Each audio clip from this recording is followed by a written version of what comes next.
నమస్కారం. నేను NTV anchor దేవిని మాట్లాడుతున్నాను.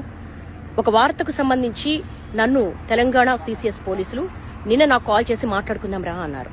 ఆ తర్వాత ఆఫీస్కి వచ్చారు, స్టేట్మెంట్ రికార్డ్ చేస్తామన్నారు.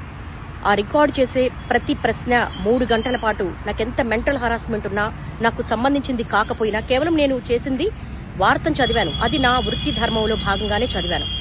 నాకు ప్రతిరోజు నేను వార్తలు చదవడమే నేను చేసే ఉద్యోగానికి నాకు శాలరీ వస్తుంది. కాబట్టి ఏ వార్త వచ్చినా ఆ వార్త నేను చదువుతాను.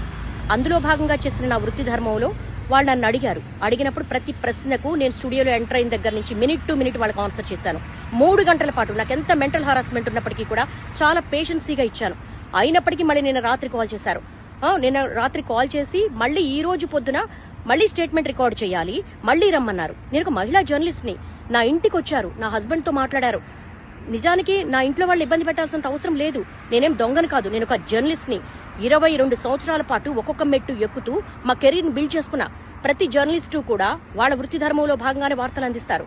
ఓకే, జరిగిన దానికి మేము క్షమాపణ కూడా చెప్పాం. అయినప్పటికీ కూడా ఒక మహిళను కూడా చూడకుండా ఇంటి దగ్గరికి పోలీసులు పంపించాల్సిన అవసరం ఏంటి?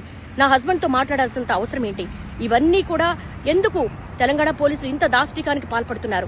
ఒక మహిళా జర్నలిస్టు పట్ల నేను కూడా మహిళనే కదా. ఓకే, ఒక మహిళకి ఇబ్బంది జరిగింది అని మాట్లాడినప్పుడు నాకు మహిళనే, నాకు ఒక సెల్ఫ్ రెస్పెక్ట్ ఉంటుంది, నాకు ఒక కుటుంబం ఉంటుంది. నా కుటుంబంలో సంబంధించినంత వరకు కూడా వాళ్ళ సేఫ్ కూడా నేను చూసుకుంటాను.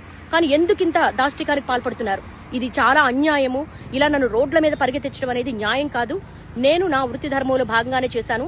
స్టేట్మెంట్ కూడా ఇచ్చాను, ఎక్కడికి పారిపోలేదు. కానీ తెలంగాణ పోలీసులు ఈ విధంగా సెర్చ్ చెయ్యడము, ఆఫీస్ దగ్గరికి రావడము, ఇంటి దగ్గరికి రావడం అనేది చాలా అన్యాయం. ఈ దాష్టికాన్ని ప్రతి ఒక్కరు ఖండించాల్సిన అవసరం ఉంది.